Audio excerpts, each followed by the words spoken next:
Railway station రోడ్లో tea organic tea వనం అనే పేరుతో ఈరోజు తమ్ముడు నవీన్ కుమార్ గారు ఈరోజు టీ స్టాల్ ఓపెన్ చేశాడు.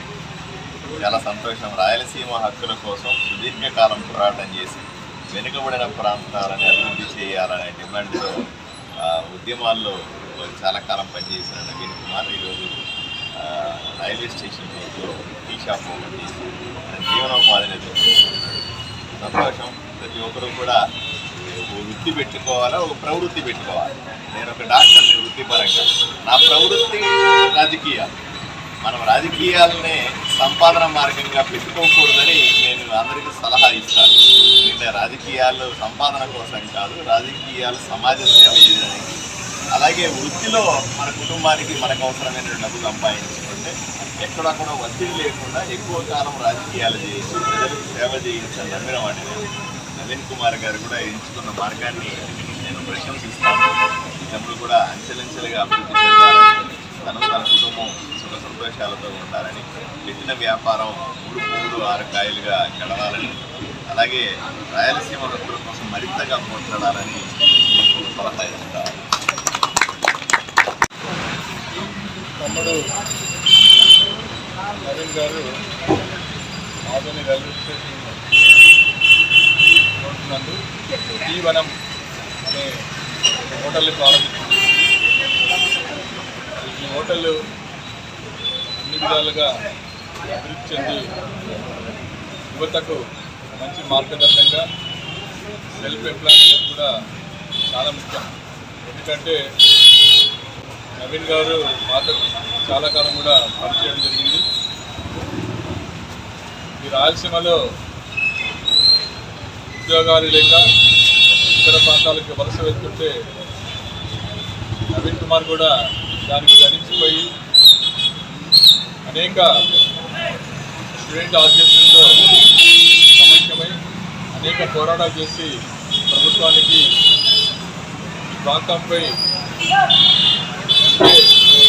మక్కువను చూపే విధంగా, అలాగే రాయలసీమలో కరువు ప్రాంతాలకి నిలయంగా మారిన ఈ పశ్చిమ ప్రాంతాన్ని అలాగా బాగు చేయాలి. దాంతోపాటు జీవనోపాధి కూడా ముఖ్యం. ఎందుకంటే ఫస్ట్ మనం నిలదొక్కుంటేనే ఏదైనా సాధించగలం. అంటే మనం తల్లిదండ్రులకి భారం కాకూడదనే ఉద్దేశంతో ఈరోజు నేను చాలాసార్లు నవీన్ గారికి కానీ, మా రామంజువల్ గత కానీ, మా రవి వారికి కానీ అందరు కూడా ఈ పోరాటం ఎవరైతే చేస్తారో ఫస్ట్ మనం సెల్ఫ్ ఎంప్లాయ్మెంట్, తల్లిదండ్రులు భారం కాకూడదు, మనం బతుకుతూనే 10 మంది ఉపాధి చూపించాలని ఒక మంచి ఉద్దేశంతో ఈరోజు నవీన్ మరి బాలు గారు అందరూ కలిసి కూడా స్ఫూర్తిదాయకమైన ఈ హోటల్ని ప్రారంభించడం జరిగింది. రాబోయే కాలంలో కూడా యువత అంతా కూడా ప్రభుత్వం అనేక పథకాలు కల్పిస్తుంది సెల్ఫ్ ఎంప్లాయ్మెంట్ స్కీమ్లో. ఉదాహరణకి ప్రధానమంత్రి ముద్రా లోన్ కింద ఏ విధమైన సెక్యూరిటీ లేకుండానే 5 lakhs సెక్యూరిటీ లోన్స్ అందించడం జరుగుతుంది.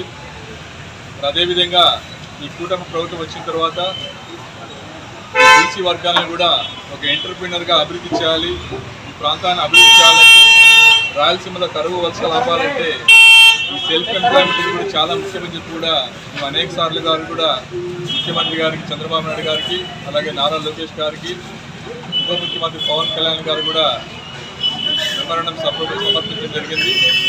మరి అందులో భాగంగా ఈరోజు ఎంటర్ప్రైనర్ని ఒక మంచి సెల్ఫ్ ఎంప్లాయ్మెంట్ దిశగా అడుగు వేసే విధంగా ఈరోజు ఒక ఇండస్ట్రీ పాలసీ కూడా తీసుకురావడం జరిగింది. మరి అందులో భాగంగా ఈ సెల్ఫ్ ఎంప్లాయ్మెంట్ కూడా ఏ విధమైన సెక్యూరిటీ లేకుండా బ్యాంకులు ఈరోజు 5 lakhs లోన్ కూడా అందిస్తుంది.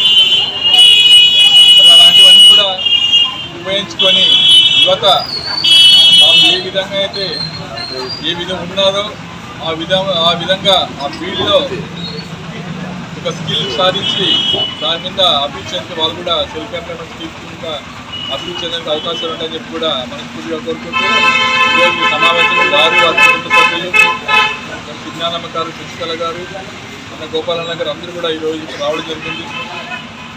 వీళ్ళందరూ కూడా మంచి జరగాలని చెప్పి వీరందరూ కూడా ఆశించడం, వాళ్ళు ఆశీర్వదించి ఈ టీ వనం అనేది రాబోయే కాలంలో మరింత అభివృద్ధి చెంది మంచి ఒక టిఫిన్ సెంటర్గా కూడా ఇది ఎదగాలని చెప్పి కూడా మనస్ఫూర్తిగా ఆశిస్తూ, ఎందుకంటే ఏ విధంగా ఈ కాంపిటీషన్ అంటే మనం ఇక్కడ స్టార్ట్ చేస్తే పక్కన ఇంకోటి స్టార్ట్ చేస్తాం, అవన్నీ చెల్లించి మనం ఎప్పుడైతే క్వాలిటీ ఆఫ్ టిఫిన్ ఇచ్చామో ఎంతమంది వచ్చినా కూడా మనం ఈ కాంపిటీషన్ నిలబడతాం.